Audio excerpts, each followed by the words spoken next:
నగరంలోని sun rise ఆసుపత్రిలో చికిత్స పొందుతున్న ముగ్గురు వైసీపీ నాయకులను పరామర్శించారు మాజీ సీఎం జగన్. మీడియాతో మాట్లాడుతున్నారు, లైవ్ లో చూద్దాం. చివరికి హాస్పిటలైజ్ అయి తీవ్రమైన దెబ్బలతో వాళ్ళు హాస్పిటల్లో ఉంటే ఏం సాధిస్తా ఉన్నారు చంద్రబాబు నాయుడు గారిని అడుగుతా ఉన్నాను. మీరు చేసే ఈ కిరాతకాలు, ఈ దారుణాలు వాళ్ళ ప్రజలేమన్నా భయపడతారనుకుంటున్నారా? ఎవరు భయపడరు. ఇది ఇంకా కోపంగా మారుతుంది. ఇది ఇంకా కోపంగా మారి చంద్రబాబు నాయుడు గారిని, తెలుగుదేశం పార్టీని రెండింటినీ కూడా బంగాళాఖాతంలో కలిపే పరిస్థితులు కూడా దారితీస్తాయి. మామూలుగా ఒక కొత్త ప్రభుత్వం వస్తే ఆ ప్రభుత్వం మీద వ్యతిరేకత రావడానికి కాస్త కూస్త టైం పడుతుంది. కానీ మొట్టమొదటిసారిగా చూస్తూ ఉన్నాం, చంద్రబాబు నాయుడు గారి మీద వ్యతిరేకత అన్నది చాలా ఫాస్ట్గా పెరిగిపోతూ ఉంది. నిజంగా ముఖ్యమంత్రిగా ఉన్న వ్యక్తి గవర్నెన్స్ మీద ఫోకస్ పెట్టాల్సింది పోయి ఏం చేస్తూ ఉన్నాడు అన్నది ఒక్కసారి తనను తాను ప్రశ్నించుకోవాలి అని అడుగుతా ఉన్నా. ఈరోజు రైతులకు సంబంధించి వ్యవసాయం పూర్తిగా ముమ్మరంగా సాగుతూ ఉన్న పరిస్థితుల్లో రైతులకు తాను హామీ ఇచ్చిన మేనిఫెస్టోలో తాను చెప్పిన హామీ, రైతులకు 20,000 రూపాయలు పెట్టుబడి సహాయంగా ఇస్తానని చెప్పి రైతులకు ఎగరగొట్టేశాడు. ఇవ్వాల్సిన రైతు భరోసా సొమ్మును కూడా ఇవ్వకుండా, ఎక్కువ చేసి ఇస్తానన్న రైతు భరోసా సొమ్మును కూడా ఇవ్వకుండా రైతులకు మోసం చేశాడు. పిల్లలు బడులకు పోతా ఉన్నారు. ఎంతమంది పిల్లలు బడులకు పోతా ఉన్నారు అన్నది అందరికీ తెలిసిన లెక్కలే. ప్రతి సచివాలయంలోనూ ఎంప్లాయీస్ ఉన్నారు, మండల ఎడ్యుకేషన్ ఆఫీసర్లు ఉన్నారు. అయినా కూడా తల్లులను మోసం చేస్తూ అమ్మఒడి ఎగరగొట్టేశారు. ప్రతి పిల్లాడికి ఇస్తాను అని ఎన్నికలప్పుడు చెప్పిన హామీ, నీకు 15,000, నీకు 15,000, నీకు 15,000, నీకు 15,000 అని చెప్పి ఆ ప్రతి పిల్లాడిని చూపించి ఇస్తాము అని చెప్పి ఆ పిల్లలను మోసం చేశారు. ప్రతి అక్క చెల్లెమ్మలను మోసం చేశారు.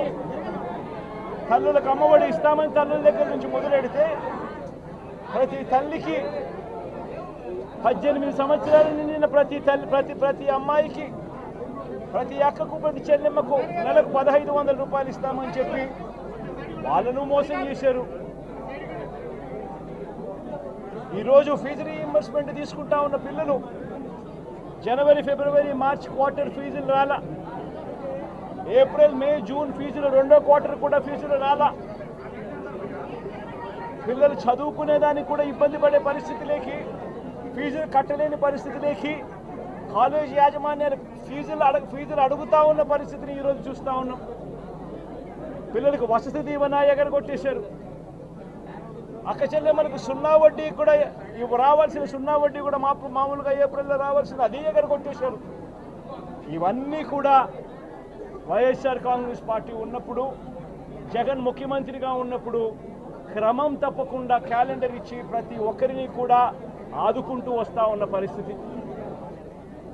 అమ్మఒడి అయితేనేమి, రైతు భరోసా అయితేనేమి, విద్యా దీవెన అయితేనేమి, వసతి దీవెన అయితేనేమి, సున్నా వడ్డీ అయితేనేమి, మత్స్యకార భరోసా అయితేనేమి, ఇవన్నీ కూడా ప్రజలు మాకెందుకు ఇంకా ఇవ్వలేదు అని చెప్పి ప్రజలు అడుగుతూ ఉన్నారు.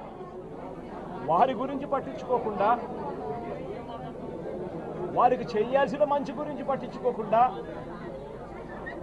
స్కూళ్ళను నిర్వీర్యం చేస్తూ, చదువులను నిర్వీర్యం చేస్తూ, హాస్పిటళ్ళను నిర్వీర్యం చేస్తూ, చివరికి ఏ ఒక్కరూ కూడా మిమ్మల్ని ప్రశ్నించకూడదు అని, ఏ ఒక్కరూ కూడా రోడ్లెక్కకూడదు అని ఈ మాదిరిగా భయాందోళనను క్రియేట్ చేయాలనే ఉద్దేశంతో గ్రామ స్థాయి నుంచి మొదలెడితే ప్రతి ఒక్కరికి కూడా మీ కక్షలు, మీ కార్పణ్యాలు మీరు తీర్చుకోండి అని చెప్పి గ్రీన్ సిగ్నల్ ఇస్తూ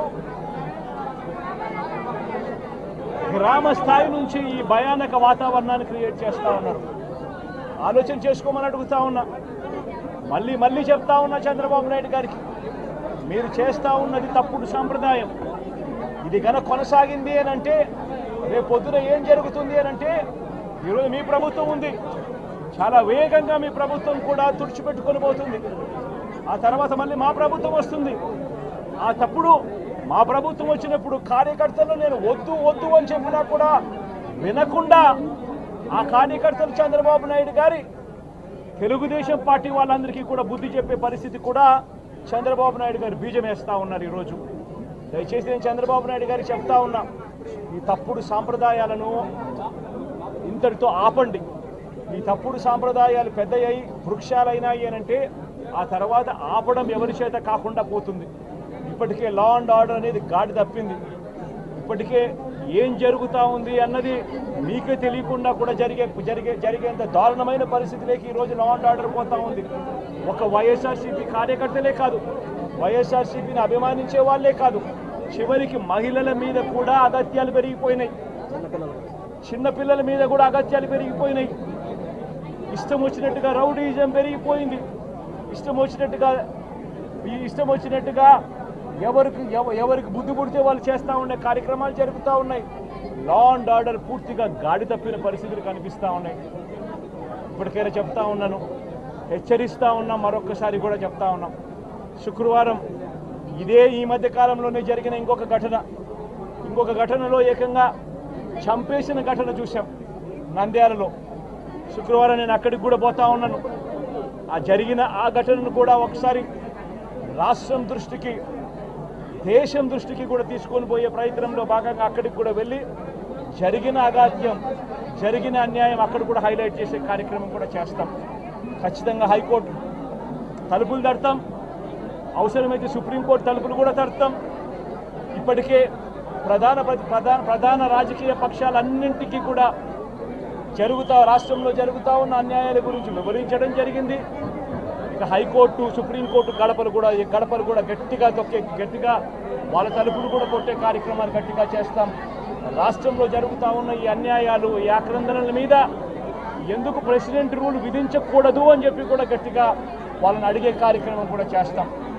గవర్నర్ గారిని కూడా ఈ విషయంలో కలగజేసుకోవాల్సిన అవసరం ఉంది అని చెప్పి కూడా గవర్నర్ గారిని కూడా ఈ సందర్భంగా విన్నపిస్తూ ఉన్నాం. ఇవన్నీ కనీసం మీరన్నా సుప్రీంకోర్టు జడ్జిగా పనిచేశారు, కనీసం మీ సమక్షంలో మీరు ఉండగానే ఇవన్నీ ఈ రాష్ట్రంలో జరుగుతూ ఉన్నాయి. దయచేసి మీరు కూడా కాస్తో కూస్తో చూసేసి ఉన్నట్టుగా పోకుండా మీరు గట్టిగా ఇన్వాల్వ్ కమ్మని చెప్పి గవర్నర్ గారిని కూడా ఈ సందర్భంగా విజ్ఞప్తి చేస్తూ ఉన్నారు.